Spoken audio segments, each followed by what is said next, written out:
Judges,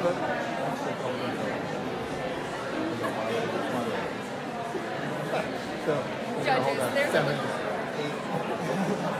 I feel like we're in the prime spot for that, right? Just like better scores in the back here.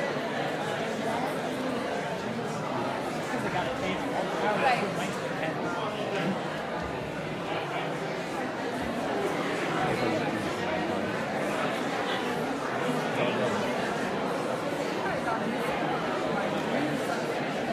Give an introduction.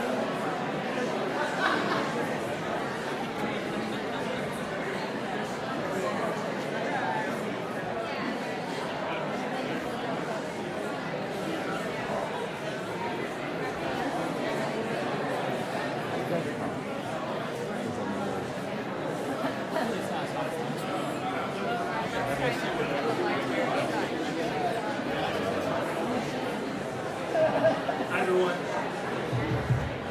Hello. Hello.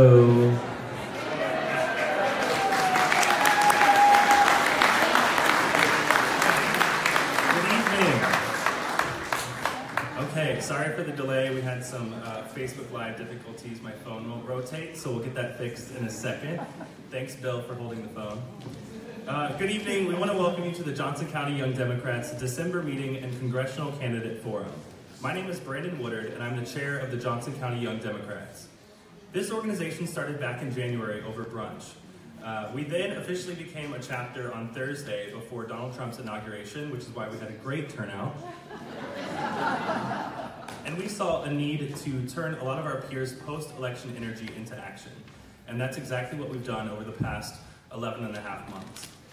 Here at the Johnson County Young Democrats, we exist to empower our members to become stronger Democrats. We do that by educating and learning about the political process together, by connecting our members to candidates, elected officials, and party leaders, and equipping them with training and tools to be civically engaged members of their community, effective campaign volunteers and staff, and hopefully strong candidates for local and state office. Thanks for all the Johnson County Young Democrats that are here tonight.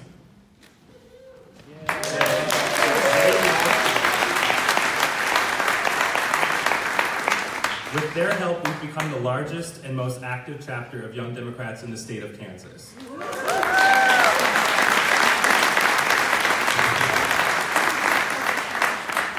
There's obviously been a lot of media coverage about this congressional race in the past several days. We, the Johnson County Young Democrats, were determined to move forward with this event, and we're excited that we have 4 candidates here with us tonight. Competitive Democratic primaries are very important for the Democratic Party. We hope that tonight is an informative opportunity for you to learn more about these candidates, so thank you all for being here, and help inform your decision for the August primary next year. The packets at your seat, for many of you, if you're on the sides, they were every other seat, so we'll get you some of the other stuff if you want it. For those of you in the middle, you had a lot of information on your seat, both literature from the candidates as well as us. We want to make sure that you find the information sheet about the Johnson County Young Democrats. There's a little sunflower on the bottom left. That's information about us, what we are, who we are, what we do, all that good stuff. On the back, you'll find information about the candidates that we are able to find, their Facebook page, their website, things like that. So after the forum, obviously there are a lot of you in here, probably 200 plus, so that's great. Obviously that makes it hard to ask all the questions since we're going to take 4 audience questions. You'll also find a note card at your seat. Later in the event, we'll be passing around pens. If you have a question for the candidates, feel free to write your question on that card. In between each of the questions, our lovely Hillary and Alex will go through the aisles and collect those from you. You can pass those to the center. I will say that the best chance for you to get a question asked is one that will ask about a policy that really pulls from each of them. We're also live streaming, as I said, which we'll get that fixed in a few minutes. Thanks, Robbie. And live tweeting the event. So if you're following along on Twitter or Facebook, please use our hashtag YesWeKansas, as well as the KSLEG. There's a lot of information that goes on with the Kansas legislature, but also just Kansas politics in general. It's a really great forum to express your opinions about tonight. And then I also want to thank our sponsors. This event would not be possible without a number of other groups in addition to all the Johnson County Young Dems that are helping us out tonight. So first and foremost, the Kansas Democratic Party.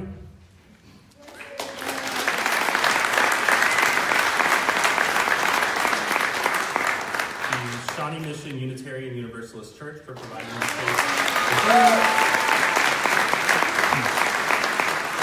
Nexus Interpreting for ASL interpreters. As well as Mitch Bartlett, who is Chris Hallmark's personal interpreter this evening. He's down here in front. And many of the other Democratic or liberal-leaning activist groups that have helped promote this event, as well as the Johnson County Democratic Women, North and South, and the Johnson County Democratic Party.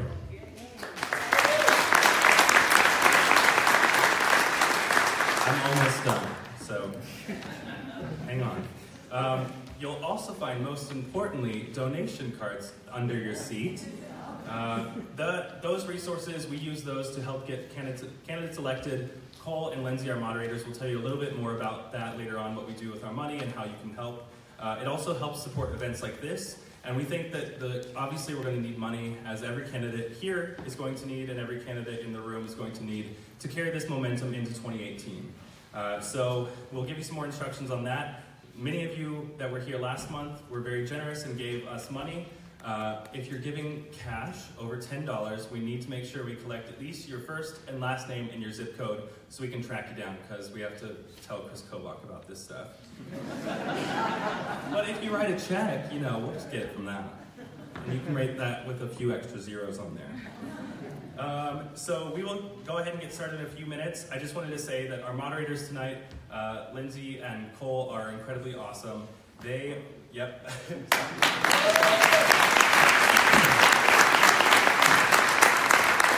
In order to serve as moderators for both last month and this month, they had to be undecided in the congressional race, as well as not having committed or contributed to any of the candidates in the race, even if it was all of them. So you guys should add these two to your list of persuadables. So with that, I would like to introduce to you our moderators this evening, Lindsay Vaughn and Cole Robinson.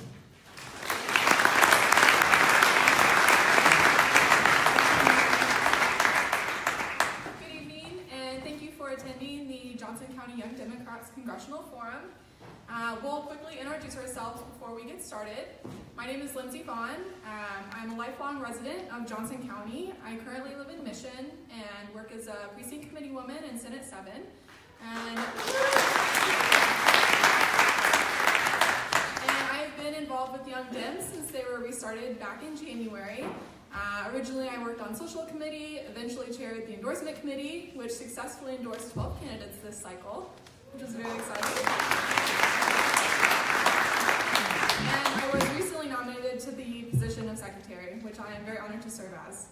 So thank you so much for being here, and we look forward to moderating this panel for you.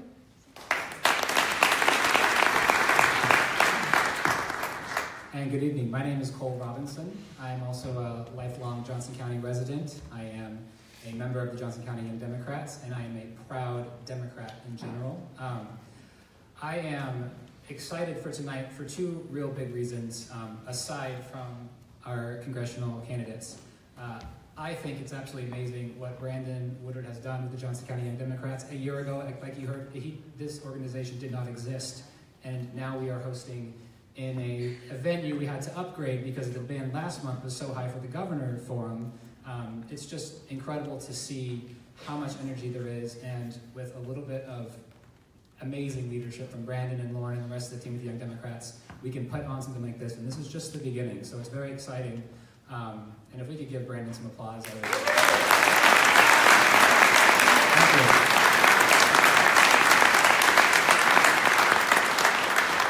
And secondly, as a Democrat, and I assume most of us as Democrats, how exciting is it to have a congressional race for CD3 where a year out we're having a four-way primary, and we're going to, for the next 7.5 months, discuss Democratic policies, the issues that matter to us on the left, and try to take our case to the public here in Johnson County, in the 3rd Congressional District, and to the nation. Kansas is definitely ground zero for a lot of these policies we're seeing at the national level, and I am super excited that we have 4 highly qualified candidates that are going to take these issues to the public and make their case for the Democratic Party. And so thank you to each one of you also for your sacrifice.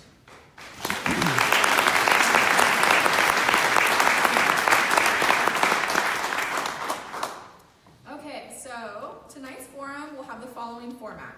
We will begin with candidate introductions, which will be up to 3 minutes. The candidates will introduce themselves and their campaigns. And then next we'll move to our 4 prepared questions. These questions were designed by the Johnson County Young Democrats and given to the candidates 2 weeks in advance to prepare. Each candidate will have up to 2 minutes to respond to these prepared questions. And then as Brandon mentioned, each of you had on your chair a note card. We're going to take hopefully 4, perhaps more depending on time, questions from the audience. And it's our hope that within those audience submitted questions also we can try to find some differences between our candidates as they discuss different policies. And then we will finally end with closing statements. Yep. No. Each candidate will have up to 2 minutes to make their closing statements. And we would like to emphasize that this is a forum and not a debate. So if we could focus on the candidates' campaigns, that would be perfect. And then one final reminder to the candidates themselves, we talked about it in the green room, but we will be attempting to hold you strictly within the time limits allocated, and we feel like there is plenty of time to answer these questions. So please respect, if we have to interrupt you, please try not to push our buttons. Thank you.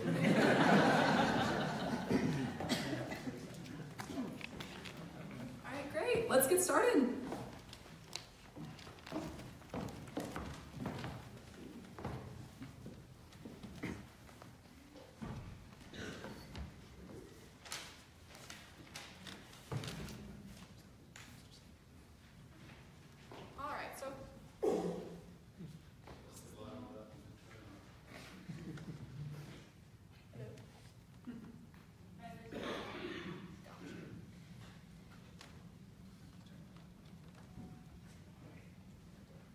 Hello?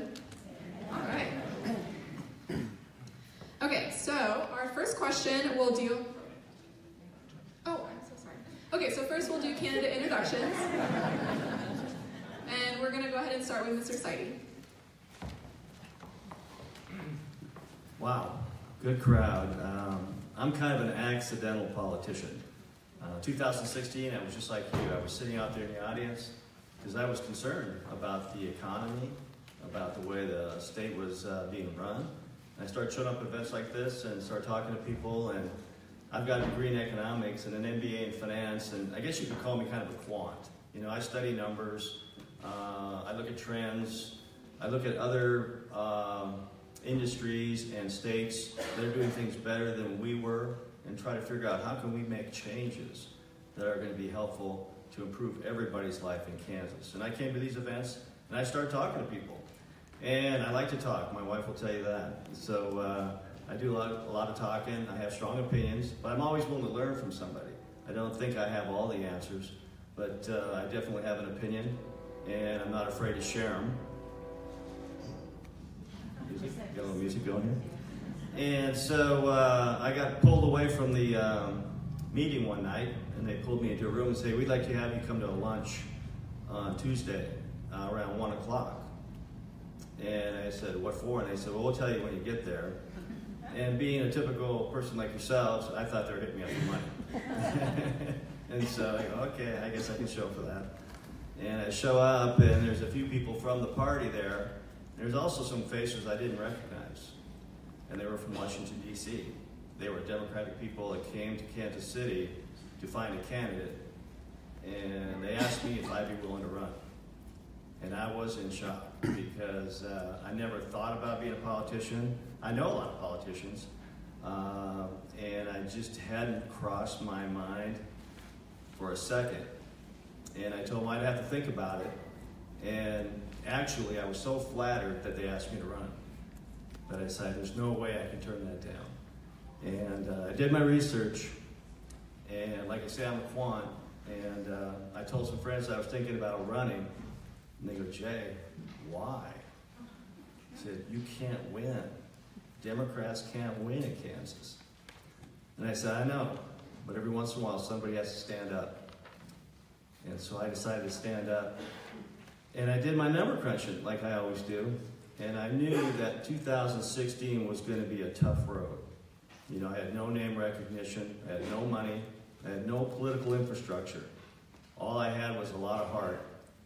But I knew if I ran hard, that if I ran again in 2018, I can win. Because I will have the name recognition in 18. And that was my whole goal. So the fact that I'm standing here, it just didn't happen recently. It started in 2016 when I made the decision to run. Nobody, not even the best politician in my lifetime, Barack Obama, could win the first time he ran a congressional race against an incumbent. And that's what we need to figure out here in Kansas. If we're going to win the congressional race, you have to have somebody willing to run twice.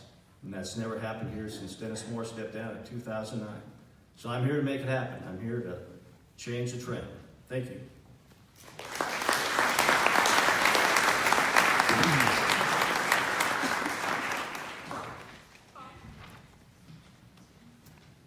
Thank you all for coming tonight. I realize that this is a busy season for everyone, so I appreciate your time coming this evening.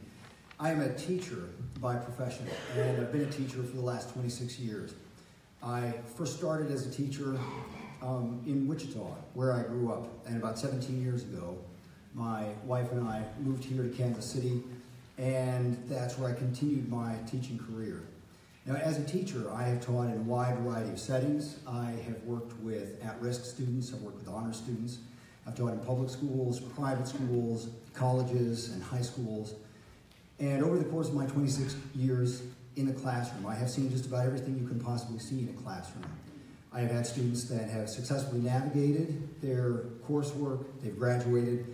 As a high school teacher, some of my students have gone on to college. I've had others that after graduation have gone on to the armed services, some joined the workforce. But I've also had students who have struggled mightily against some very serious obstacles. I've had students who have wrestled with crippling depression. I've had students who have come from grinding poverty, who have dealt with serious violence and trauma at home. I've had students that are homeless. I've even had students of mine shot and killed. My point is, as a teacher, I have seen just about everything there is to see. I have seen all of the things that middle-class families struggle with. And I think that that gives me particular insight running as a candidate.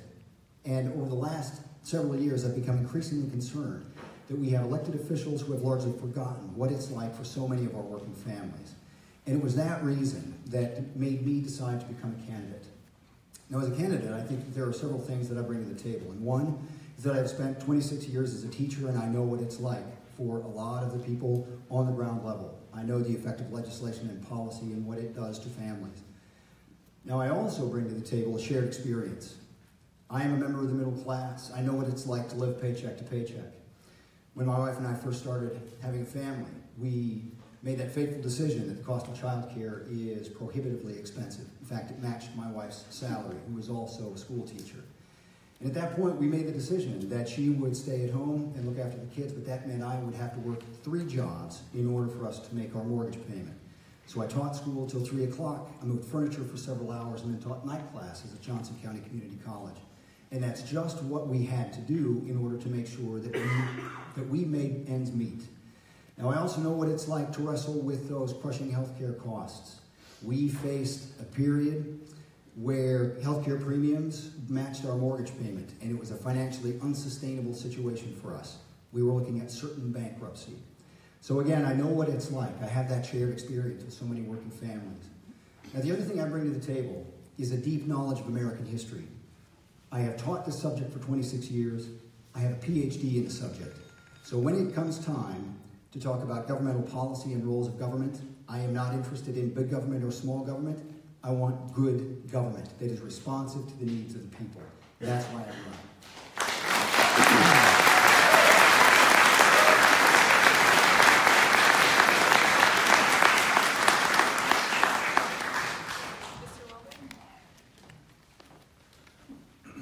Hello, my name is Brent Welder.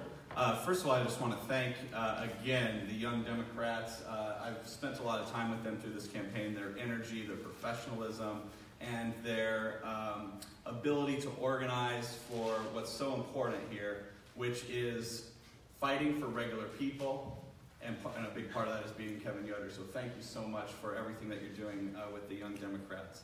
Also, I'd like to introduce my wife, the love of my life, and also the strongest woman that I've ever met in my life. I don't know where she is. I think she's in the back there. Oh, over here. Christy Wallace. Christy is an absolute inspiration to me every single day. And frankly, she has the toughest job in this whole thing. She has to be a full-time lawyer. She's a union-side labor lawyer, a full-time mom, and a full-time political spouse. And there's no way I'd be able to do this quest without her. So she means everything to me. Now, the thing is, we are in a really, really difficult time in this country. We have people out there who need a voice in this country that are struggling, that are hurting. And unfortunately, those people are the people who have no voice whatsoever in our government. And there's one group of people that is the only group that does have a voice, and it's the people that need it least. It's the billionaires, it's the giant corporations. I've been in politics my entire life. As a Democratic organizer, I've been a lifelong Democrat. And unfortunately, throughout my career, I've seen the people who are hurting most being attacked, being taken advantage of, and the people who have so much wealth, so much unbelievable wealth that you could never imagine, getting all the benefits, all the kickbacks from our government. And it's because we're living in a society where our economy is rigged against us, against you, against your children, against your families, against your parents. And the reason that that is possible is because these giant corporations, these greedy billionaires that are taking advantage of every one of us, are taking just a percentage of that money that they get, and they're paying off politicians in Washington. And I'll tell you, it happens on both sides of the aisle. I'm someone who believes firmly that we need to stop that cycle. We absolutely need to stop the cycle. And I'm out here in this campaign to take care of every single person that doesn't have a voice and to give them a voice. We have a lot of endorsements, a lot of momentum in this campaign that I'll talk about this evening. I received a great endorsement yesterday, for instance, from Jason Kander, who's going to help us defeat Kevin Yoder. I got an endorsement from Andrea Ramsey, who was in this race, who I consider to be an honorable person and a great leader in our community serving the underserved. And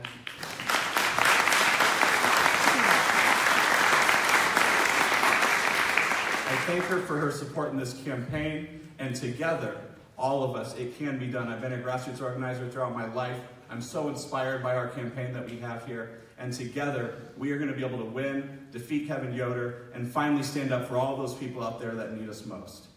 Thank you very much.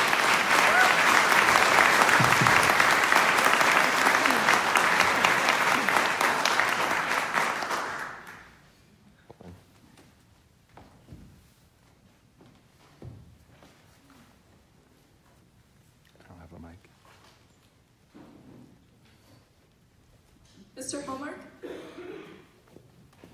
Thank you.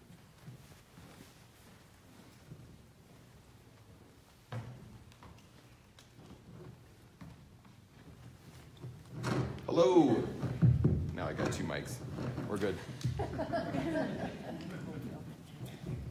We're good now. We got it. You're good. This might be the first time that you've seen somebody using a second language.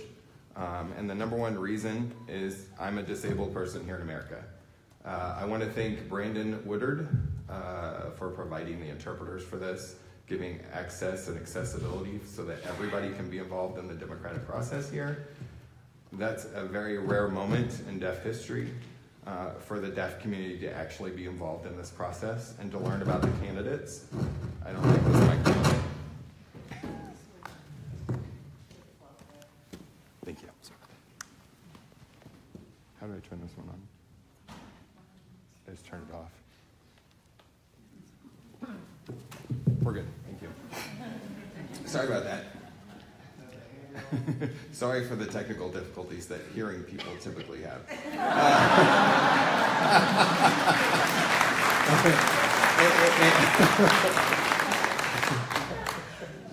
If you all knew sign language, then I wouldn't have a disability and it wouldn't be a problem. So what can I do? Okay, so my life, since I was 1, I found out I was deaf. At that point in my life, I became a fighter. I've always fought against obstacles my entire life. Many of the obstacles are doubt. A lot of people have made assumptions that deaf people can't do something. And all the things I've done in my life, people have told me that. When I went to school, I was in a public school. I was around people that could hear all the time. I made some friends. Some of them learned how to sign. Some didn't. I tried to learn how to read lips. I had cochlear implants. Once I got done with school, I decided to accept my deaf identity. I got rid of the cochlear implants, and I got rid of the colonization that people had over me, and was proud of my deafness. I worked in the IT field from 17 until I was in my 30s, and I worked my way up until I was an IT manager. I worked with 300 employees at that time. That was the last job that I had. There were no deaf people. I worked with all of these people who could hear. And that's what I was able to do. That's what a deaf person was able to do, to face these obstacles. It didn't stop me. It didn't stop me. I kept going. When my father passed away, he passed away of a heart attack in 2009. That caused me to look at my life in a different way and to really focus on what I wanted to do. I had the experience, I had the skills, I had the ability to fight for deaf rights. And so I decided to stop working at the time, and I wanted to travel, and I went and traveled 47 different states. I met different communities, and I was looking for what I could do for them. I went and traveled for 2 years across the world, and I made connections with so many deaf communities all over the country. I made videos for 2 years about these different cultures that I met. When I came back, the one thing that I was proud of is that I set up a deaf grassroots movement. And we had this group of deaf people that set it up, and it was May 4th, 2016. All 50 states at the same time had a rally. And I realized at that point that it was possible that somebody deaf could actually run for Congress, that I can help everybody and I can defeat Yoder. Because when I win the primary, imagine what's going to happen in this country. All of America is going to be watching this 3rd district. They're going to be looking at me saying, how did this guy make it? Oh my goodness. It's going to get the whole national attention in this community because I will be the first deaf person in Congress. That's my goal. That's why I'm here, and I want you to be part of this.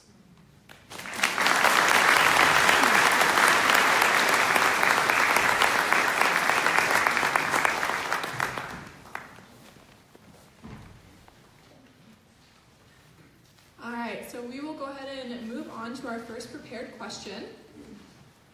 Our first question will deal with economic policy. So, as almost everyone probably knows, Congress's tax bill that has been proposed seems to prioritize wealthy individuals and multinational corporations over hardworking Americans.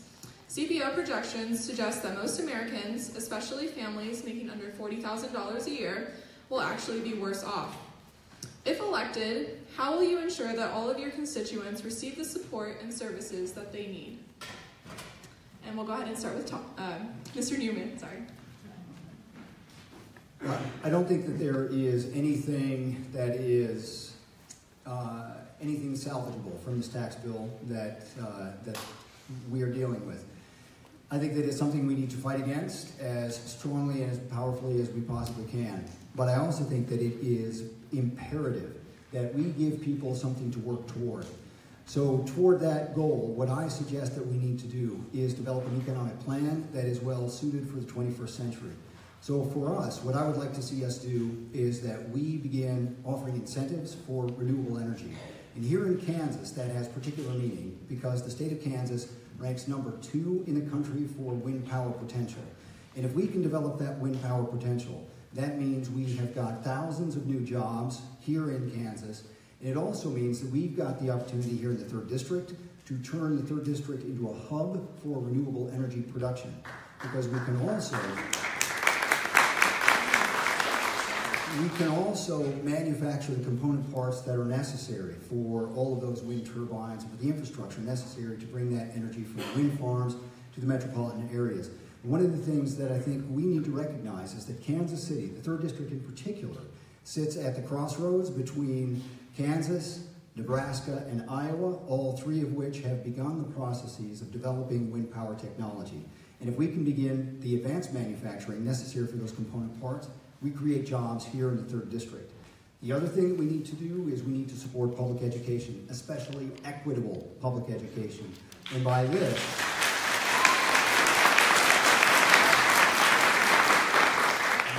we need to fully fund our Title I schools. We need to make sure that we have, thank you. We also need to make sure that we've got ample resources to recruit, retain, and develop excellent teachers and administrators.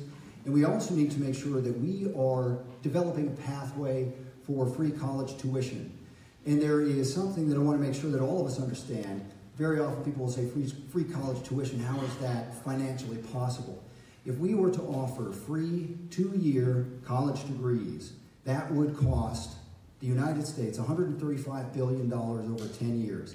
That is 1/10 of the amount of money this tax cut will cost us over that same period of time. So what we have in this tax bill is a clear indication that the Republican Party has sold out any sense of fiscal responsibility and any sense of creating opportunities for us in the community. So what I would like to see us do is to develop an economic plan that is well suited for the 21st century with renewable energies, with the dedication to equitable public education. I also think that we need to address healthcare costs, and there are a number of ways that we can do this. I'm out of time.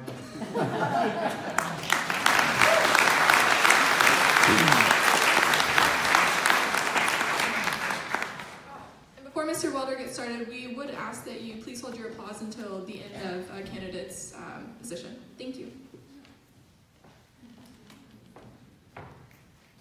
Just today, the House of Representatives passed again a tax bill that even though I've been around politics for a long time and I've seen a lot of crazy Republican things, never thought that I would see in my entire life. It is an unprecedented, gigantic giveaway to corporations. But not only that, the way they're paying for it is literally by raising taxes on the people who can afford it least. The poor, the middle class. There's so many things that we can do to lift up the middle class, and frankly, laws like this tax bill affect the most vulnerable in our society more than anyone. They affect women, they affect Black people, Latinos, minorities, even more than any other group. They affect working people, they affect the poor. We need to solve the healthcare crisis in this country, and that will help lift the middle class. Women in this country are 10% more likely even than men to face bankruptcy because of healthcare costs. It is time in this country that every woman, man, and child in America gets Medicare for all as a right, so we can have quality healthcare for every single person.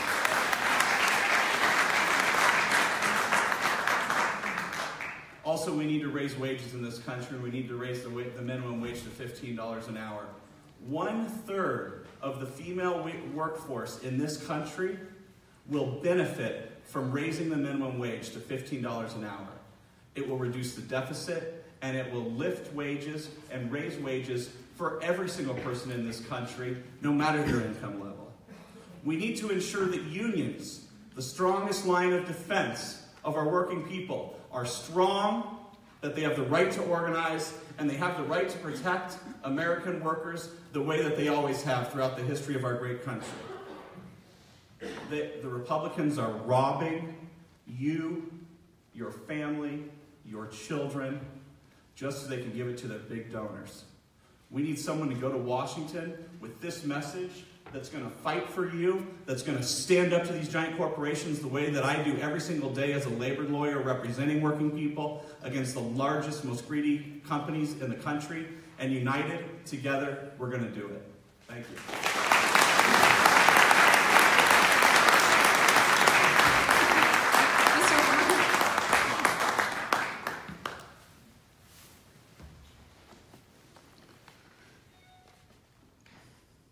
I've been working in poor areas where I've had no job. I worked my way up from the bottom to a management level position in the government. I have many friends with different backgrounds, different jobs, and we've all talked and we've looked back at where we've come from. We looked back at our parents who had 2 jobs at the time, who struggled with money, being able to buy food, being able to pay all their bills, being able to support their family.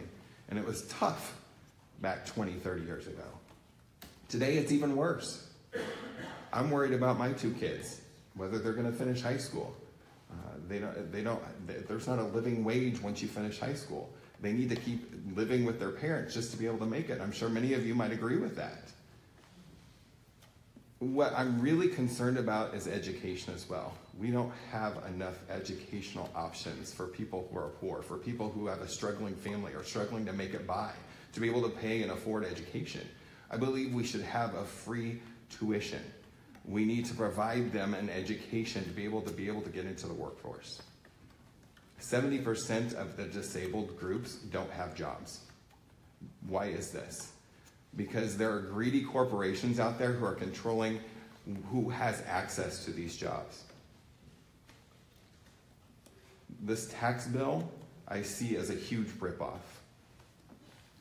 This trickle-down economy does not work. So that they get more money and hopefully pass it on to us. This does not help the economy. The rich people aren't going to help us do this. It's great only if everything is on an equal playing field. But you have these white old men who are getting rich. It's not fair. They're taking advantage of all of society, and this needs to stop. When I get into Congress, we're going to talk about this. We're going to talk about these issues. Thank you.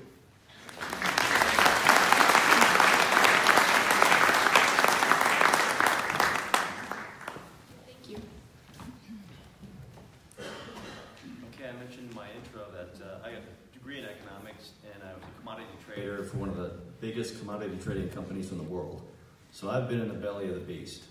And it's partly why I'm running. I feel like I need to pay back society because I worked for the bad guys for about 20 years. And the thing you have to remember about corporations is they are greedy. They're like an animal. And what they eat are profits. They don't care about you. They don't care about your children. They don't care about the economy. They're multinational corporations. As soon as they bleed us dry, they'll move on to the next market. And you can't count on them to do the right thing for the country. And unfortunately, what's been said earlier is that they have enough money to buy our politicians. I was there, a big corporation. We got in trouble for giving too much money to candidates. We actually got in legal trouble, and they were given to both sides. We hedged our bet. We didn't know who was going to win, so we gave to both parties. And they're very inexpensive to buy, and they make huge differences in your profit. I worked for ADM, Archer Daniels Midland. One of their main products is high fructose corn syrup. Probably the worst thing you can put in your body. But guess what? We got government subsidies to make it because it was made out of corn. So if it's made out of corn, it must be good for America. The second biggest product they made is ethanol. Same thing, it takes more energy to make ethanol than the ethanol produces. And guess what? We got a government subsidy for ethanol. We still do, because it's made from corn. So, we as citizens have to stop relying on our politicians to be leaders. We have to police our politicians. We have to make sure that they're working for us and not for the big corps. And that's one thing I pushed out in 2016 about Kevin Yoder when I looked into his background. The first thing you want to do with any politician is look at where do they get their funding, because that tells you who they're working for. In 2016, Kevin Yoder got 1% of his funding from people that live in the district. 99% came from people buying his influence. I want to go to Washington and change that. Thank you.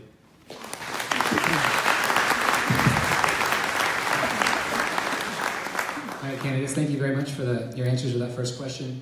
One more time, we're going to try to hold you guys for 2 minutes, not because we don't agree with what you're saying, but because we'll get to fewer questions and we'll hear less from you in the end if we don't have you stick to 2 minutes. And for that same reason, it is really important to hold your applause during those 2 minutes because you are taking time away from the candidate. So it's really important to wait until the very end. Our next question will deal with net neutrality. As everyone saw this past week, the FCC voted to roll back Obama-era net neutrality protections. Our question simply is, how would you work to keep the internet a free and open place? Mr. Welder, the question is to you. Net neutrality is a funny name for something that's really, really important. And what it is keeping the internet the way that it's always been. My background is grassroots organizing. I've been a grassroots organizer for 20 years, working with President Obama, John Kerry, Bernie Sanders' campaign as a national field director for the International Brotherhood of Teamsters Labor Union. And in our 21st century democracy, access to truthful information is so vital. And the forces against us, these giant corporations, these billionaires, know that if we can't get on and get free access to good information on the internet, that they can use ads paid for by the Koch brothers, by billionaires, to trick all of us and to lie to us. And that's why they're trying to stop it. Another reason they're trying to stop it. Grassroots organizing, power of the people, is the one thing that we can do to fight back against the billionaires, against the corruption of our economy, against the corruption of our political system. And the best way to organize, and one of the most effective tools we have, is an open and free internet. I'm sure many of you in this room remember the Arab Spring in the Middle East, where they were able to put together, for the first time, peaceful revolutions, where they took down dictators, and the people took back power in their government. And the way that they were able to do that was with free and open access to the internet. We are going to fight back against the giant corporations, against the billionaires, taking this freedom away from us. We can pass a bill in Congress to bring back net neutrality, and together we are going to do it. Thank you.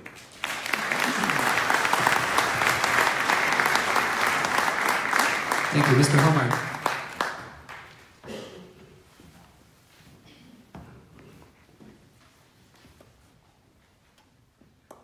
You guys look at a man who can write a bill and set up, you're looking at the man who could write a bill and set up net neutrality for everyone, to set up an entire network. I've been involved in design. I've built full, large data centers. I've been involved with many IT departments designing and coming up with the concept and writing programs for them. It's very important that we have net neutrality. We have the internet. For these deaf people, they rely on video phones now. Can you imagine the idea of not having any kind of internet that would be neutral? What would happen? We would have to pay more because we're deaf, because we use a video phone? That's outrageous. We need to emphasize the importance of setting up a neutral internet and set it as law. That would encourage everybody to have neutral access to the internet. We need this. We have what are called packets. Packets should be equal when you use the internet. That's what you use. They need to be equal across the board for everybody. When I go into Congress, I expect that I would be able to explain to the other Congress people why it's important to understand the need to set up a law for this. Because corporations are taking advantage of profits and profiting from this, from young people who are trying to access their education this way, trying to get online, to get their technology needs met. They're trying to have an internet at home. They need access to education. They need access to all this information. Minority groups, they need this to get all of the news and information that's not controlled by a white population. That's why it's super important we set a law for this, and I will be able to do it. Thank you.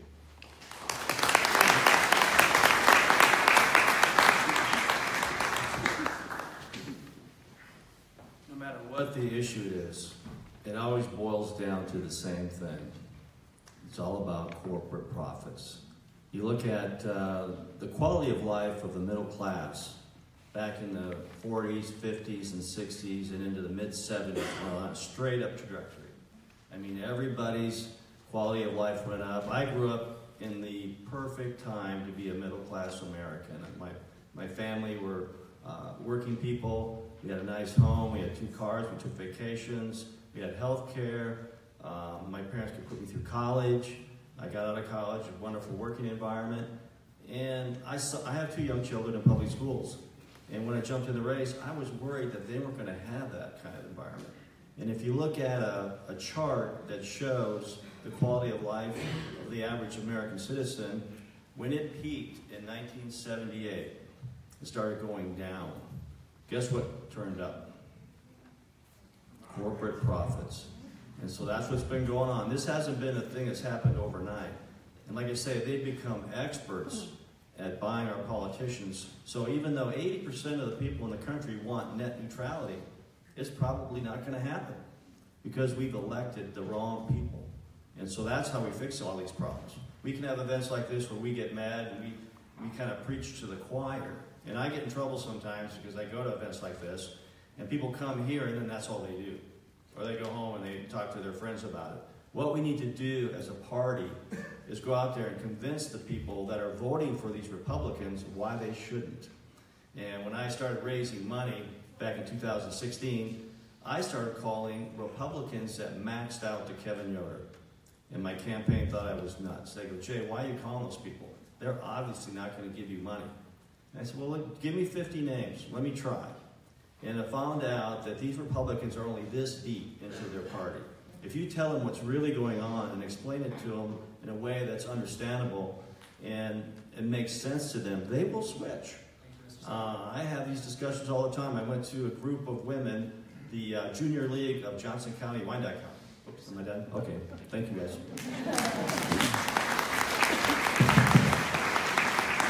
Mr. Neiman.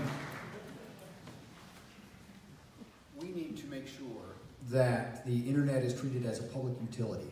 So I think that what Congress needs to do is draft legislation that protects the internet and protects the neutrality of the internet, to guarantee that we have free access. Now this is fundamentally important in our 3rd district. We have portions of our high school population where only 50% have access to the internet, broadband internet outside of school. We use the internet as one of the great resources for information. And if we do away with net neutrality, we are restricting the access of information. And by restricting the access of information to those who already don't have full access, we are only increasing the divide between the haves and the have-nots. So it is absolutely imperative that Congress act to draft legislation to protect net neutrality.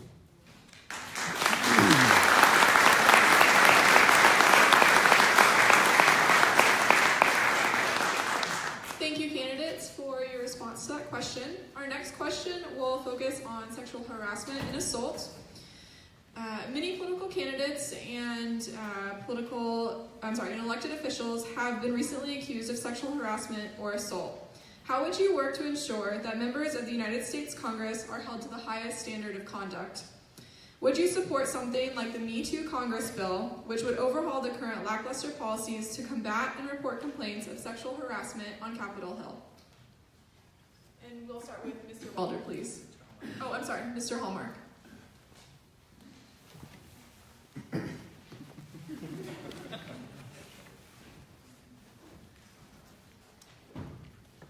I'm comfortable discussing this issue.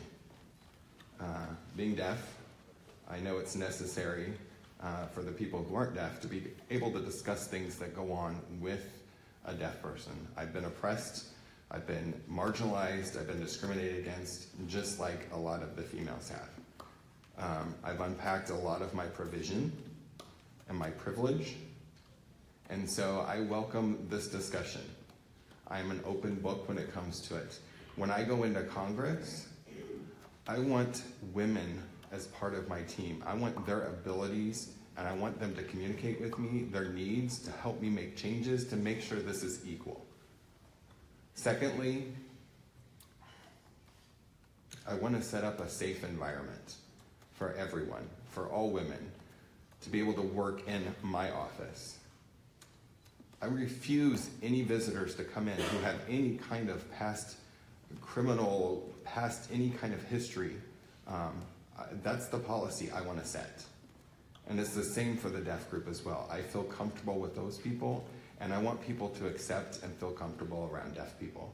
And I encourage a bill to be set and passed as a law into legislation that all congressmen, all congresswomen, everybody needs to respect women on the same level. There's no marginalizing them. There's no feeling unsafe for them. This needs to be equal for them. Thank you.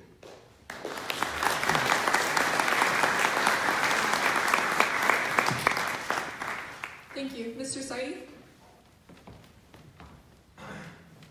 Like I said, I've been in the corporate environment, and we had sexual harassment training, and I was a manager. I managed probably 300 or 400 people at a time, and but it was kind of a joke, to be honest with you, the way they treated it. And it basically boils down to there has to be structure in place so victims can feel like they can come forward. That's the big problem. Now, if you're being, I know, but if you're being sexually harassed in a big corporation and you're trying to move your way up the food chain and you go to your boss and say, hey, this is going on, and the person that's doing it to you is an important person, it's going to affect your career. There's just no doubt in my mind. And that's the problem. You know, the people that are victims don't feel safe to come forward. And that's our first hurdle that we have to get over. And then once we have some training involved too, we get some realistic training about what sexual harassment is. And the second thing, you can't wait till somebody gets to Congress to try and teach them to be a decent person. You know, we need to start doing some sexual training in the grade schools.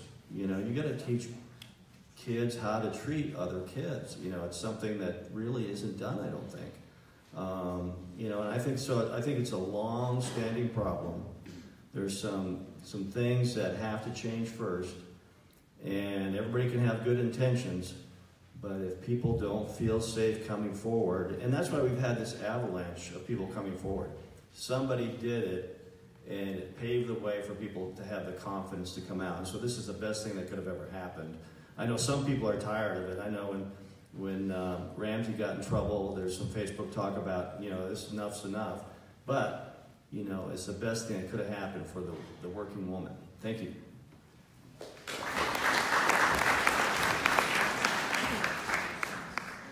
I think that there are an awful lot of political and social issues that are very complex, but this is not one of them.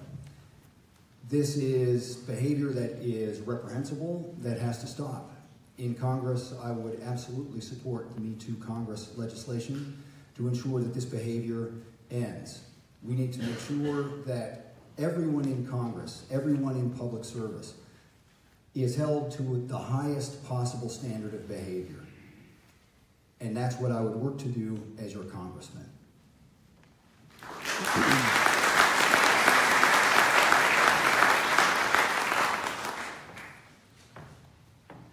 The Me Too movement is one of the most important developments and movements that I've seen in a long time. And it's about a couple of things. It's about empowering women. It's about women's rights. You know, I think it reminds me a lot of the Black Lives Matter movement and all of the great advances we've been able to make there. And what it's really also about is making sure that women, when they bring accusations of sexual harassment, are taken seriously. They haven't been before, and we're on the path to doing it now. When I'm in Congress, I'm going to support legislation that can seriously hold Congress accountable. I think there needs to be legislation that makes sure that members of Congress accused of harassment would also have to repay the Treasury for the settlements paid to the victims. I think we need the Office of Compliance to publish the names and employing offices and the monetary amounts of settlements on websites and make it clear to the public who is engaged in this. We need to make sure that unpaid workers on Capitol Hill, like interns, fellows, pages, would be eligible for the same protections that are given to staff members. And leadership starts at the top. I'm running against a Congressman, Kevin Yoder, that thought it was appropriate at the Sea of Galilee to strip naked in front of staff members, in front of children of his fellow congressional colleagues, in a body of water that is a sacred religious place. That is inappropriate. It's unacceptable. When I'm in Congress, I'm going to make sure that I set an example for our staff and take action on legislation to make it stop. Thank you.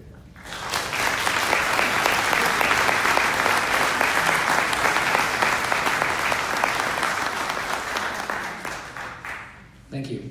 Before the next question, we actually have, someone has lost their car keys. So if that is you, please talk to Lauren in the back of the room. I don't see her, but I think she's outside. So everyone do a quick check. So this is going to be our fourth prepared question that the candidates received 2 weeks ago. After this, we will move on to audience-submitted questions. And this question has to do with the LGBTQIA community. The question is, the Supreme Court case of Baker versus same-sex couple and proposed religious protection laws demonstrate that the LGBTQIA community is vulnerable under the current administration. If elected, how will you ensure the protection of this community? And I believe we're back to Mr. Seide.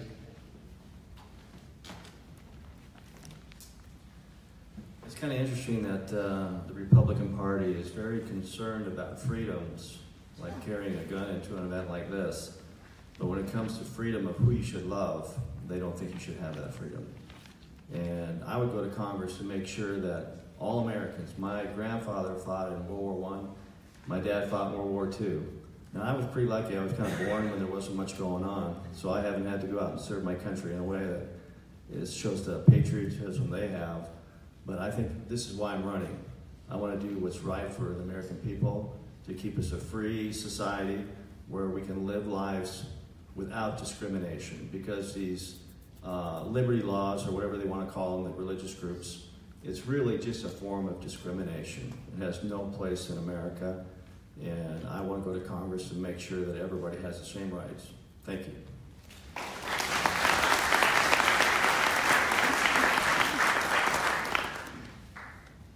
My older brother is gay, and he has been married to the same man for over 2 decades. And in fact, they have been together longer than my wife and I have been together. My father, who is a retired Lutheran minister, actually married my brother and brother-in-law back when it was illegal. I had, growing up, a front row seat to see the struggles that members of the LGBTQ community endured. And I want to do everything possible as a member of Congress to pass legislation that ensures that future generations of LGBTQ people don't have to suffer the struggles or the indignities that my brother and my brother-in-law suffered.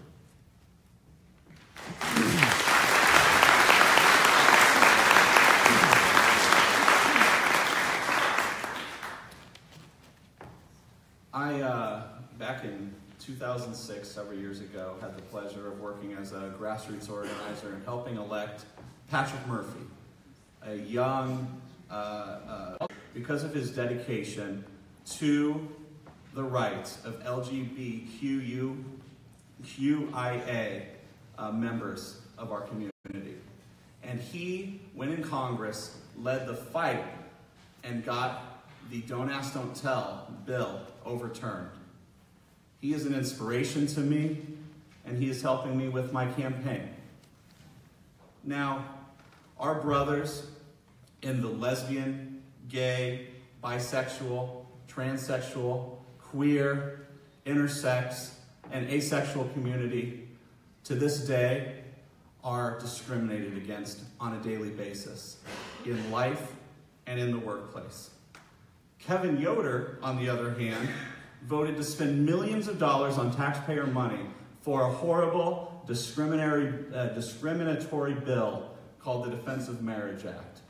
Now, luckily, due to grassroots effort, people like you for the last decade fighting for rights for people who didn't have a voice in our society, we now have gay marriage as the law of the land. And now, thank you, and now it is, I wouldn't have cut you off except for doing it a man. And now we need to make sure that the law of the land allows those people to adopt children as well, because they are loving families, and there are so many children out there that need a great home. We also need to stop discrimination in the workplace. We need to make it illegal under federal law, and we need to make sure that people in the transgender community are able to serve in the military, no matter what our bigoted President Donald Trump thinks.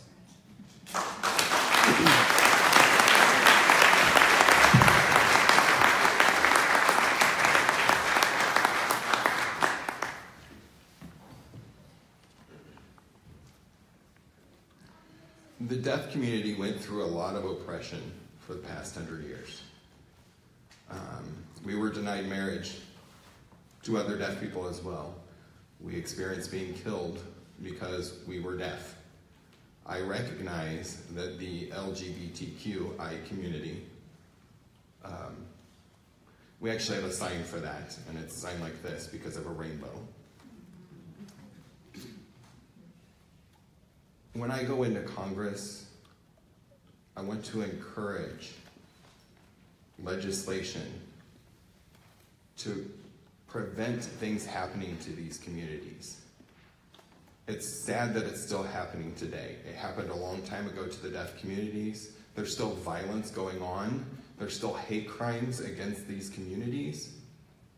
The transgender in the military, I believe that they should be able to be in the military and show their patriotism and serve our country. We share the same flag. We are all Americans here. We are all on the same playing field. We are equal all across America. When we look at the flag, we should be proud to be an American. This society was designed to disempower our LGBTQ community. And we need to change that design to support the members of this community. They should be able to go out in society without being afraid. But many are afraid. They're afraid of the bullying that's going on and what could happen to them. This is what I've experienced a long time ago, what the deaf community experienced a long time ago. It needs to stop, and I need to fight for them. We need to fight for them for our children. I went to the school board, and I spoke up when there was bullying going on at a parade at the Northwest High School. And that's what I will continue to do when I'm in Congress. Thank you.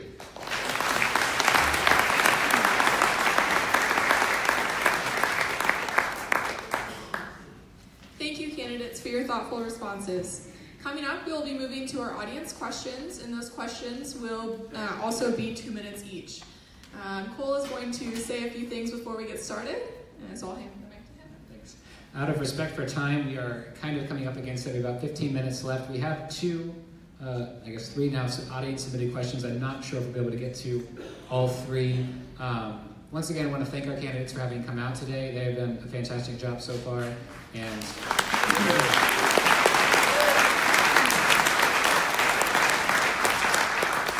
I just wanted to speak very briefly about the Johnson County Young Democrats. Once again, they're hosting this forum. They've done a tremendous job. If you are inclined at all to be donating during 2017 or through the next election cycle, you might want to consider making the Johnson County Young Democrats one of your selections. Not only is it like one of many advocacy groups out in Johnson County, but what I've seen this past year and what I think is where the Young Democrats really have a lot of potential for this district and for this county is that it's a training ground for young people to get involved in politics. We saw in this off year, we won school board races, we won city council races. If not the candidate themselves, the people behind that candidate were coming from this organization. And that has been really impressive so far, and it's just the beginning. So if we can combine that with more financial resources, we will see, we'll raise a talented crop of new politically involved people in this community. It's essential if we are going to rise up as Democrats in this 3rd district and in Kansas and across the country, we need to engage these people. So that's my sales pitch. Okay, and we are going to pass the basket, so please feel free to donate. All right, so while that baskets going around. We'll get started on the first audience question. So to start, I would like to ask the candidates, or the audience has asked the candidates, the Kansas 3rd District is a diverse place. How will you turn out voters in the whole district? And we will start with Mr. Newman, please. One of the things that I think is absolutely necessary in order for us to run an effective campaign is to make sure that we've got a good grassroots effort. And as a teacher, I have been working with young people for my entire professional career. So one of the things that we did just a couple of weeks ago in an effort to try and put together our grassroots machine, I put out a call to action for students of mine. And remember, I've taught in a wide range of schools, wide range of backgrounds, wide range of students, different abilities, different backgrounds as well. We put out the call to action on several different social media platforms, and within 3 days, I had over 1,000 of my former students want to know how they can get involved in the campaign. So for me, that is a very clear indication that there is a groundswelling of interest among young people. There is a groundswelling of interest among people of all backgrounds, because they recognize that for democracy to work, for all of us to enjoy the benefits of democracy, there is a price that we have to pay, and that is our participation. It's a message that I have been teaching my students for my entire career, and my students are now showing me that that was a lesson well learned. So when it comes to creating a campaign that draws all people in, we have already got the foundation of that by the simple fact that I have over 1,000 of my former students who are willing to help out in this campaign.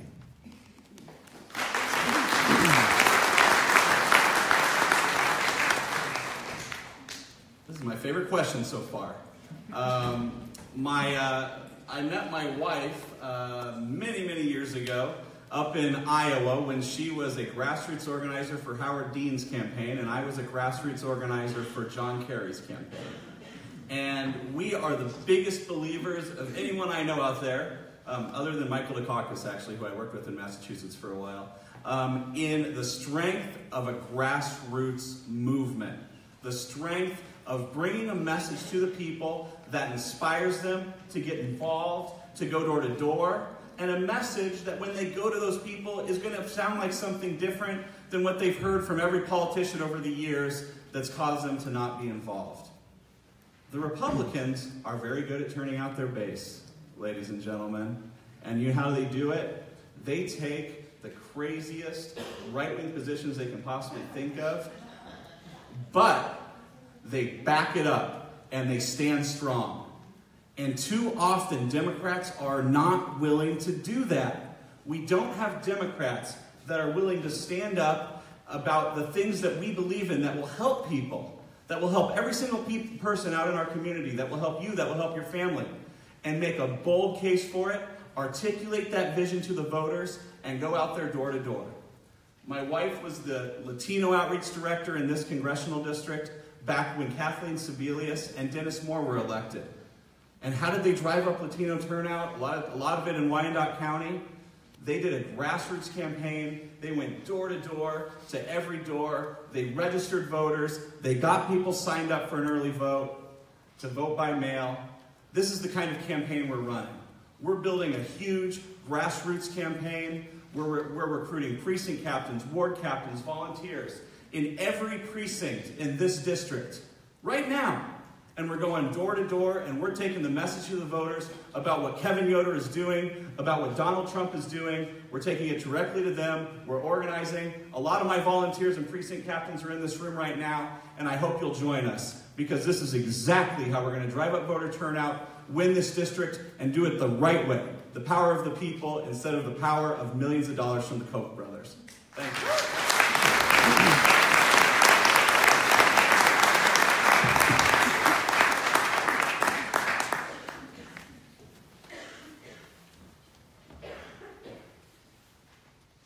Diversity, my favorite word. Because when someone says that word diversity, that includes me. I imagine getting everybody involved in this, because this is a historic campaign. This would be the first time a deaf person goes into Congress. This would be historic. This is your opportunity right here to get involved and make history with what's going on. Wyandotte County is a super important county. It is. Because when you look at the numbers and you research the voters there, a lot of the Democratic voters have become independent or unregistered. They've left because it's embarrassing to be a Democrat at times. That's why I'm standing here and showing you what a true Democrat looks like. Somebody who believes in equality for everybody. In the history of America, when you look back at the history of America, there's been many deaf communities that don't have access to the party, to be able to come in, to be able to have voting rights, to come in here. Many of them are so frustrated. When we change this in the 3rd District, we start including the deaf community. We start including the other minority communities when they see these deaf people show up, and they will show up too. They need a leader. And I will challenge Yoder with America behind me. When I win the primary, all of America is going to be watching this 3rd District and is going to be focused on this district. The media, the newspapers, they're going to be talking about this victory, this primary, in this district because there is a deaf man who has inspired hope. When this happens, Yoder is on the Gallaudet board. He's not proposed a single bill to improve the quality of deaf lives there. That's the biggest and best advantage for me, to compete against him and to challenge him, because he has not done anything, and he can't run against a deaf person. He can't challenge my language. He can't challenge my disability. He's going to be scared to do anything like that. I'm the best fighter against him, and I welcome you to my campaign. Let's make history happen.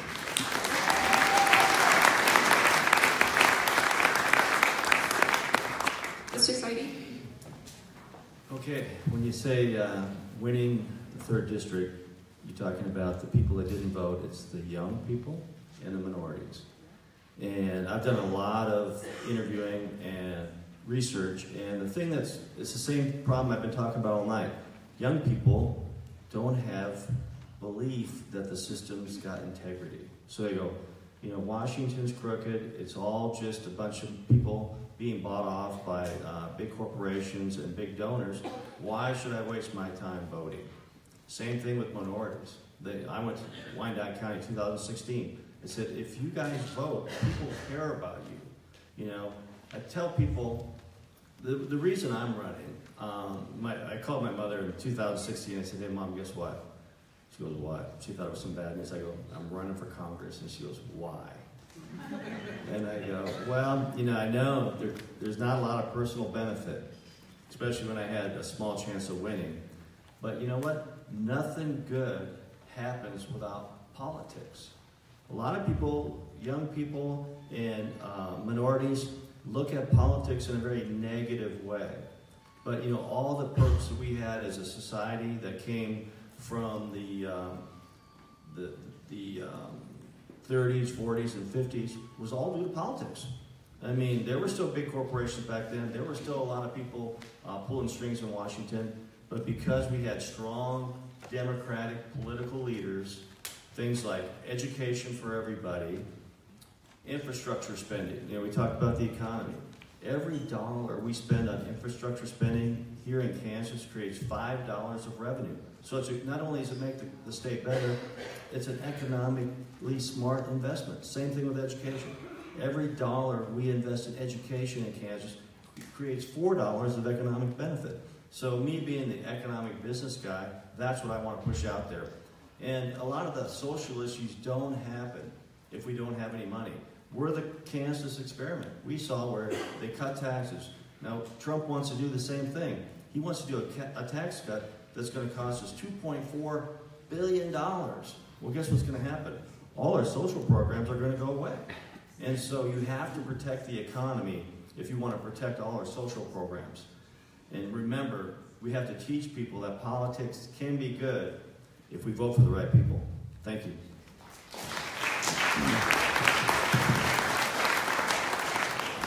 Thank you. All right, we have time for one final question, and it wouldn't be a forum if it wasn't about healthcare, if we didn't talk about healthcare. So, starting with Mr. Welder, your question is first to you. What would you do to make sure all constituents in the 3rd District have access to the healthcare they need? I'm going to do the only thing we can do. Medicare for all for every single woman, child, man in America.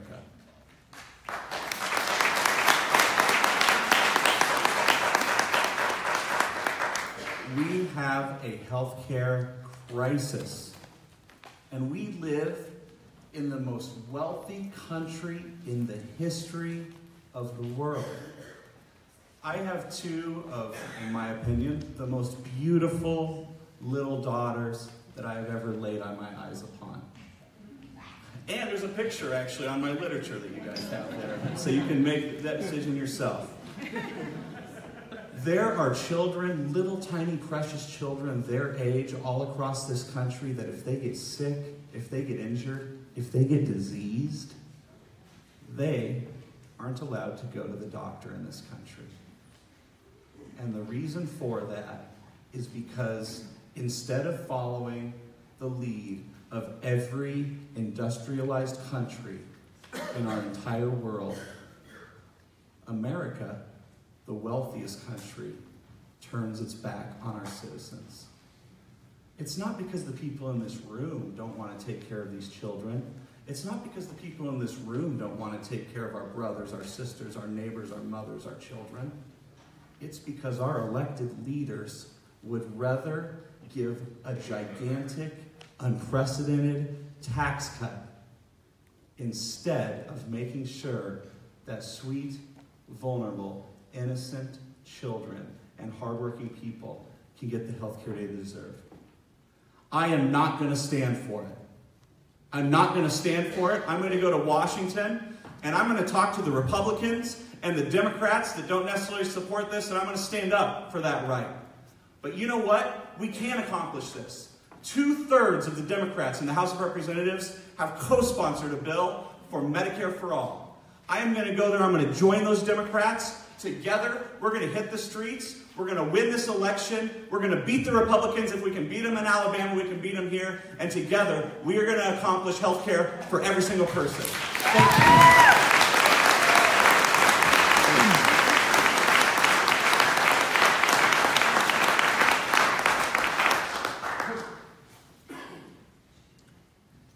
I agree with him.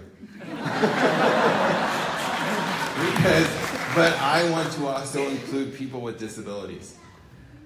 Medicare and Medicaid for all. I'm on Medicare. I've been on it since 2001. Many people with disabilities, like I said, 70%, don't have jobs. They wouldn't have Medicare. They'd only be able to qualify for Medicaid. It's really sad when I hear a lot of stories from a lot of different people about what's going on with affordable health care, with the pre-existing conditions. Because I'm deaf.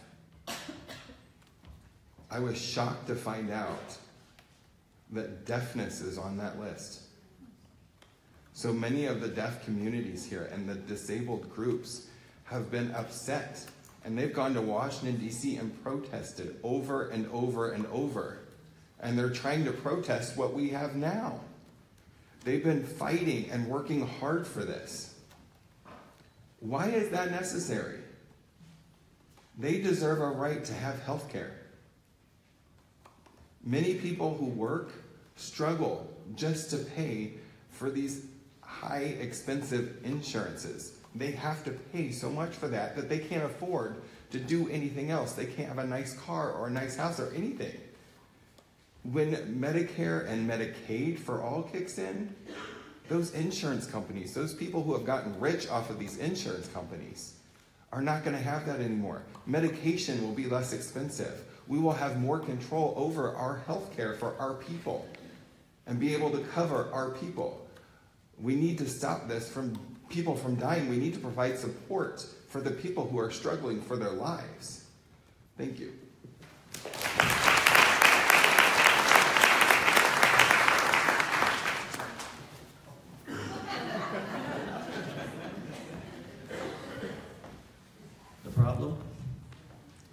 the only countries in the world with a for-profit healthcare. That's the problem. Again, corporations, what do they care about? Profits. They don't care about service. They don't care about health. They care about increasing profits. And, you know, I was at a event like this, and one of the candidates got up and said that it's a complicated issue that needs more dialogue. I went, oh my God. That's the worst thing I've ever heard. We've been talking about this for 20 years. And the problem is we have to elect people in Washington that want to represent us and not the healthcare corporations. Those CEOs, those corporations are making $50 million a year, but they claim there's no money for people that can't afford health insurance. It's crazy. And, you know, the rest of the world is looking at us like, why? Why don't we correct our system here? It costs more money. It's more expensive than any other system in the world, and it falls towards the bottom of performance. So not only are we paying too much, we're getting a poor quality product. And it just shocks me that we can't get something done. And if I get to Washington, that's going to be the #1 thing on my agenda. Because my philosophy is, if you don't feel good, nothing else matters. I don't care how much money you got. I don't care what kind of job you have. If you're unhealthy and you feel bad and you don't have money for treatment, it's about as bad as it can get. So you can count on me to be a strong healthcare advocate. And I don't know how many people are Tom Petty fans, but he passed away recently. And my favorite song is I Won't Back Down. You know, you'll stand me up at the gates of hell and I won't back down. And the other line of the song I think I love is that he said, I've only got one life and I know what's right, and that's why I'm running. Thank you.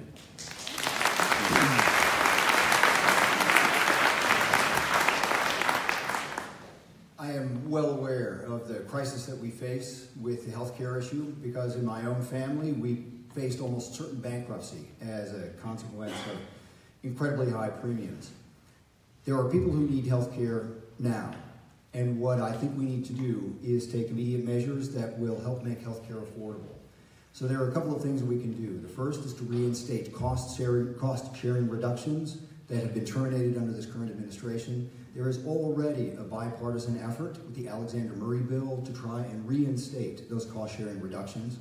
We can also begin increasing the subsidies for premiums, and if we can increase those subsidies for premiums, that makes healthcare premiums affordable for more families, and if we can do that, that expands the numbers of people who are in healthcare pools, and that will help keep the premiums lower and help keep the costs down. The other thing that we need to do is give Medicare the ability to negotiate drug prices, the same ability that the VA has. That alone will save us $125 billion over 10 years. And the other thing that we can do is offer a public option. That too would make our insurance markets much more competitive and help keep down costs. Now, I am fully aware of the critical cost of health care, and I do like the idea of Medicare for everyone. But we are also dealing with the reality that people need health care now, and the path toward universal health care for all is going to be a long, tough fight. And what I want to do is I want to make sure that we are doing everything possible to get health care to as many people as we possibly can, as quickly as we can.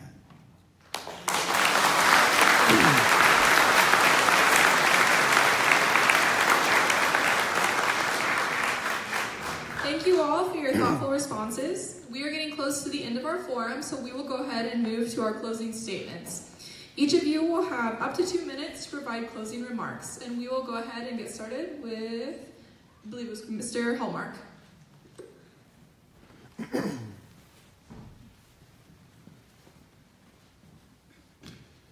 Before I give you a story about my father, I wanted to ask you to look at our Facebook page. It's Hallmark for Congress. Every day I put a video up there. I caption both in English and one in Spanish. I encourage you all to join, look at these videos. I do them every day. I'm going to do them every day till the primary. A long time ago in 2006, my father was watching a movie with me. It was a horror film. And I saw the captioning on there, and I saw on there it said, "Scary music." And that came up, and I was confused. I didn't know what scary music was, and I said, "Hey, Dad, you know, it's cheating or something. I mean, obviously something scary is going to happen. Have you been hearing this all along? Because I didn't know anything about it. I didn't know I was supposed to be scared. You know, I need to know if I need to defend myself or not. He said, no, son, you know, that's not what it is. So he explained it to me, that this music was ramping up, and it gets your brain in like this defensive mode so you can get scared. And it would make it, you know, even more elevated for him. So that made sense to me at a certain level. In 2007, about a year later, my father texted me and told me that he was on the way he was going to take his grandson out for ice cream. And I told him to meet me at the Capitol. So what had happened is he showed up while I was standing in front of a crowd leading a protest of all deaf people. And we were fighting for budget in our deaf schools at the time. And the governor was going to cut the budget. My dad showed up and he said, "What is going on? What are you doing here?" And I remember smiling and shaking my head, and I told him, I said, "Can't you hear it?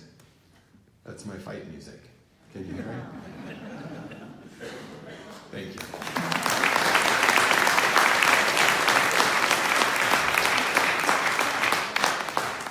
Thank you. Next, we'll move to Mr. Seide. Okay, so hopefully people all recognize me when I came in tonight because I ran in 2016. Some things you may not know about the race. I did lose, by the way, and but I knew there was a very high probability that was going to happen. But like I said earlier, I was building a foundation to run in 18, and I did manage to raise $3 million in 2018. We spent that whole $3 million building my name recognition and brand identity. Now, a lot of people come up to me on the street and say, "Wow, I saw those negative ads about you on TV when you ran against Schroeder. How did that affect you?" And I said, "I loved it." And they said, "Why?" And they said, "Well, because that was free advertising for me. I mean, I spent $3 million. Kevin probably spent at least $2 million running attack ads. And most of the people would just see my face on the screen and they turned the volume down, so they didn't hear the dialogue anyway. So, you know, I got a lot of name recognition out of that. I jumped in the race late because, like I said, I wasn't planning to be a politician. I got asked, and I decided to give it a whirl. And so I had zero money, zero political structure, and zero experience being a politician. You know, I watched a lot, thought I knew what I was doing. So I started out the race down 50 points to Kevin Yoder. And I was calling people for money. You know, savvy political people, they say, "Jay, why would I give you money? You can't win." And I go, "Well, I think I can. Give me a shot. Give me a little bit of money." So they did. And I got in late, so there's about 4 months to go. I'm down 50 points. Nobody gives me a snowball's chance in hell. With 2 weeks to go, I'm within 3 points. I gained 47 points on an incumbent Republican that had $5 million. It was the biggest gain of any Democrat in the country. So I've got a track record of running hard. Like I said, I was in corporate America. I came out of college, started out as a trainee in 1980. By 1985, I was vice president. So when I have a task at hand, I go after it hard, and I've proven that I can raise money and that I can take on a strong incumbent and give him one heck of a shot. And so now the hardest thing, people come up and go, "Is it harder running in your primary or in the general?" And I said, "It's much harder running in the primary." Because I like all these guys, you know. We're not that different. But if I was going to differentiate myself from them, you have to look at who is the Democrat that probably has the most support, you know. Who's endorsing these candidates? And if you could pick anybody for your endorser, who would it be? Thank you, Mr. Seide. Okay, I gotta say one word though. My endorsers were Kathleen Sebelius, Dennis Moore, and Barack Obama. I'm the only candidate he endorsed in Missouri or Kansas. So I think that gives me some Thank you. credit. Thank you.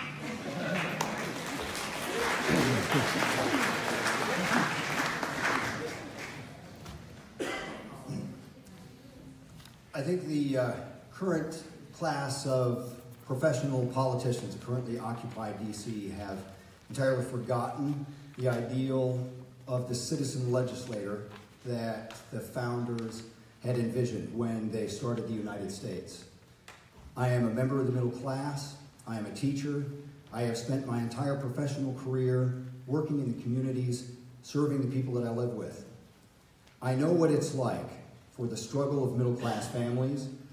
I know the obstacles that young people are facing. I am also a scholar of American history, and I am convinced that there is more that unites us than divides us. I also think that if we approach these problems with the firm belief that government is designed to improve the lives of people, we can then take action to make sure that government is responsive to our needs. I want to be that congressional representative that understands those values, that represents those values, that demonstrates those values. And I hope that over the course of this campaign, I will earn your support and you'll join me in that fight. Thank you.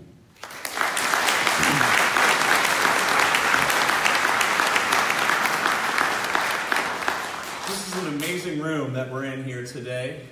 Hundreds of Democrats across the district that I'm quite sure want to beat Kevin Yoder. Donald Trump is completely insane. But worse, he's really just a horrible person that's taking advantage of every one of us and the people we care about. It is so extremely important that we beat these people. But you know what? For years, the Republican Party has tried to be strong. But you know what beats strong and wrong? Strong and right. And that's what the Democratic Party is. We stand for so many things that will help our friends, our neighbors, our family.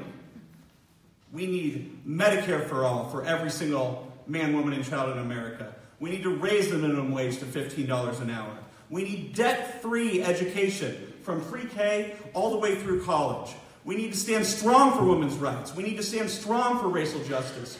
All of us in this room stand strong for immigrant rights, for the battle against climate change, and to protect working people.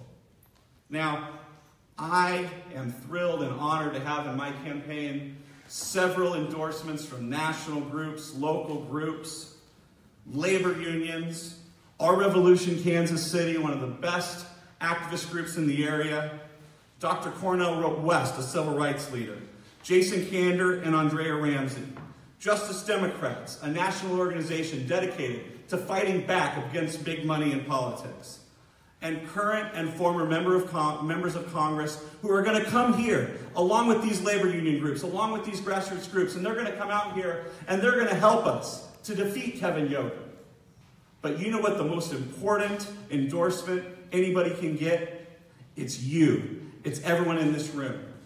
And if you are dedicated to helping us out, not just coming to this forum, but defeating Kevin Yoder, please stand up right now, look around the room, give yourselves a round of applause, and no matter who you support, let's march out this room together, go into our communities, and defeat Kevin Yoder.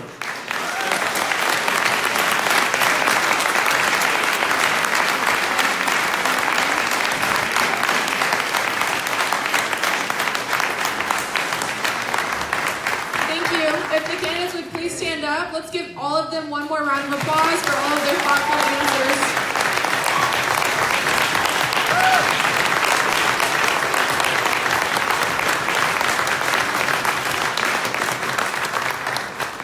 Thank you everyone for joining us at our forum. If you'd like to continue engaging with the Young Dems, our next meeting will be Tuesday, January 23rd at 6 p.m. And we would like to ask Andrew to come up, our treasurer, for just a second. Just in case you still have your wallets out, we're going to make one more ask. Hey, so if I can get everyone to sit down real fast. We still have one very important thing to sort of talk about. Good evening. My name is Andrew Cole, and I'm the treasurer of the Johnson County Young Democrats. And I just wanted to take a moment to speak to everyone today, as both treasurer of this organization and as CPA, about one topic which is near and dear to my heart, money. Now, as most of you know, money doesn't grow on trees, which means that the only way that we can continue to bring you amazing events, such as this forum or the gubernatorial forum that we held last month, is by asking for money. So please bear with me as I try to convince you to give us your money. This organization, which is dedicated to empowering young people, has reached incredible heights this year. This year we have volunteered on campaigns, supported local candidates running for office, and have hosted a multitude of events we have connected candidates, elected officials, and activists with our members. And what I am most personally proud of is the community that we have created, which brings young people together of all ages into the political process and supports them so that they grow to be the leaders Kansas needs tomorrow, today. And now, just think, if this is what we accomplished in our first year, imagine what we can do with your support. I promise you, next year is going to be unforgettable.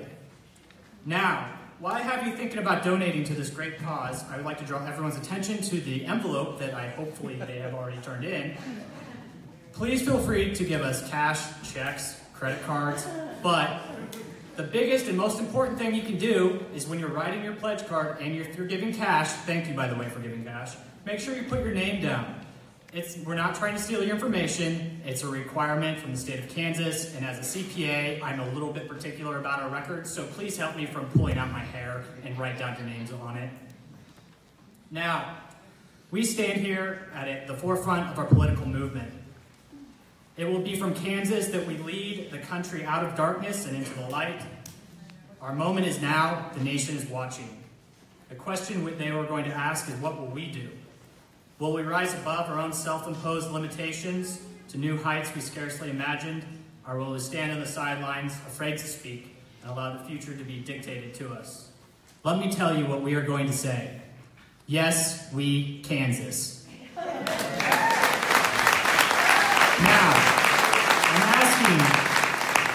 I'm asking if you could please join me in supporting the Johnson County Young Democrats. Thank you. Have a good evening.